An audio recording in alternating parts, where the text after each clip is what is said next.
الزوج ديالي توفى هذه دابا عام و5 شهور، وكان واخد واحد هذا كنقولوا له حنايا الساروت.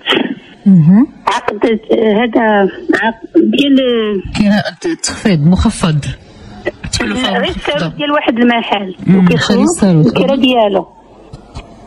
الاستاذ معتوق راه يفهمني. كملي لالا. وداك الساروت منين توفى راجلي لحد الان، وحنا دابا الكرا كيتجمع علينا. دابا وبغيت دابا استاذ معتوق الله يجازيك بخير، بغيت نعرف واش هاد الكرا اللي الوقيته اللي توفى راجلي والكرا اللي كيتجمع واش خاصنا ناديوها للسيد اولا حنا ما بقى لينا حتى شي حاجه، يعني مشيت كان شي كرا مجموع حتى من قبل ما يتوفى راجلي. لا دابا نتوما ملي دخل راجلك لهذا المحل شحال عطا في الساروت؟ كان عطا شي 32 مليون باش كنخدا الساروت. مزيان. دابا شحال هادي ما خلصوا الكرا؟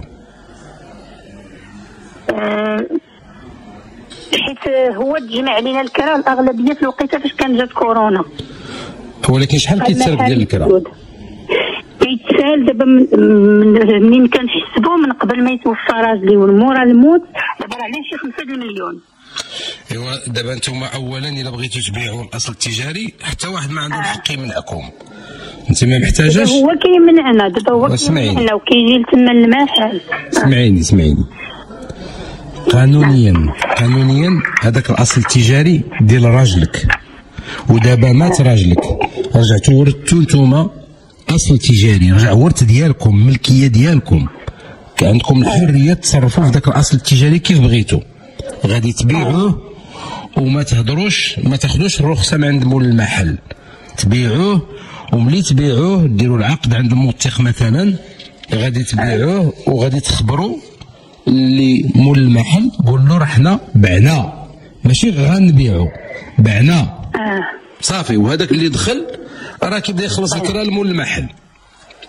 دابا هو استاذ معتوق الله يجازيك بخير، هو دابا شنو كيدير؟ كيبقى حابين المحل، يعني فاش كنجيبو حنا شي انسان يشوف لنا داك المحل، يشوف المحل شنو فيه، كيبقى كيقول له راه حقر عليهم الكرا ما تشريش. دابا هادشي اللي ولا كيدير، ولينا علقنا بحال دابا الرقم ديال التليفون في الباب ديال المحل كيمشي كيزولوا لنا. دابا بحال اللي باغي ياخذ المحل ديالو هكاك صحه.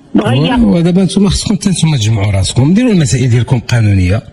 لا جا تعدى عليكم ديروا به شكايه، هذاك راه حقك لالا. واش حتى الحق راه خصو يتمسك بحبل به، ماشي الحق تسمحي فيه. وبالنسبه سيدي الله يجازيك بخير، بالنسبه للكرا ديال قبل ما يتوفى راجلي واش خاصنا ناديوه له ولا لا؟ اييه خصكم تاديو الكرا اللي توفى راجلك واللي قبل ومن بعد ما توفى، هذاك الدين ديالكم، دين عليكم ودين عليه هو، خصكم تاديوه. الله يجازيكم بخير وسمحوا لنا. مرحبا. الله يرحمكم. دكتور عندي واحد المشكل مع خوتي. اييه. كنت كنعيش انا والام ديالي. ما كانوش كيجيو عندها. النهار اللي مرات ليا في كورونا فاش ديتها في السبيطار عيطت لهم جاو حضروا ليها حتى توفات. الله يرحمها. جاو للدار استولوا عليها على كل شيء ويخرجوني من الدار ويديو هما كل شيء. رجعتهم انا فين باش جاو شكايه السيد الوكيل على حساب الغرفه اللي تحلت العفشه ديال الام ديالي. وملي هزوه قيدوه بيناتهم وفرقوا الوراق بيناتهم. اييه. هذاك ديال الام ديالي ملي جيت علاش يقول لك انا لبيت مع الزينه منه ما حالينا ما والو، الا مشات شي حاجه من لبيت انا انت اللي ديتها. هما كل شيء عندي التسجيلات ديالهم. لا امك عندها كذا وكذا وكذا وكذا. واحد الاخت ديالي في ايطاليا كتهضر مع وحده فيهم قالت لها راه البيت راه حلينا، راه هزينا ديك الفلوس اللي فيه داك الذهب وداك الشيء، راه ما بيناش محمد يعرف. اييه زين ما بغونيش انا نعرف. ودابا اش داروا هما اتفقوا بيناتهم وتستولوا ليها دابا على الدار وعلى كل شيء. وهاد المكالمه اللي بين اختك واختك الاخرى وهذيك اللي في ايطاليا درتي لها فرغتيها؟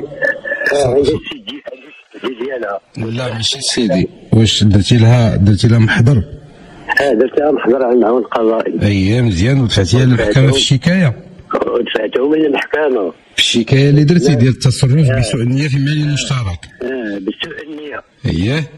ودازت في المحكمه. المحكمه في القاضي ما كيهضرش ليا على الشكايه ديالي. ما هضرش ليا عليها. وعلاش كيهضر؟ حددتها هضر معاهم هما راه كيعايرنا كيديرينا وانا عندي الشكايه فيها علاش يتحل البيت هو ما كيهضرش ليا عليه. فاش جا يحكم كيحكم ليا بالبراءه. وي راه كيحكم عليهم هما بالبراءه يعني راه كيهضر على المشكل ديال التصرف بسوء النيه. ودرتي الاستئناف؟ درت الاستئناف ولكن مازال ما مشاش فيا الاستئناف. ايوا صافي دابا ما عندك ما دير حتى شي حاجه اخرى ما يمكنك ديرها. غتنتظر الاستئناف. حيت هو حكم ليا نهار واحد الثالث انا نهار جوج ونهار داز 56 يوم وانا كنمشي ونجي المحضر ديالي باقي عند القاضي مازال ما رخاش في الاستئناف. ايوا صافي غير دخل عند رئيس المحكمه باش يساعدك في تسريع هذا الحكم وصافي. اما راه المسطره لك غادي مزيان. الله يسهل اسيدي. يا الله يجازيك بخير الدكتور. مرحبا سي محمد. الله يبارك فيك. مرحبا سي دكتور.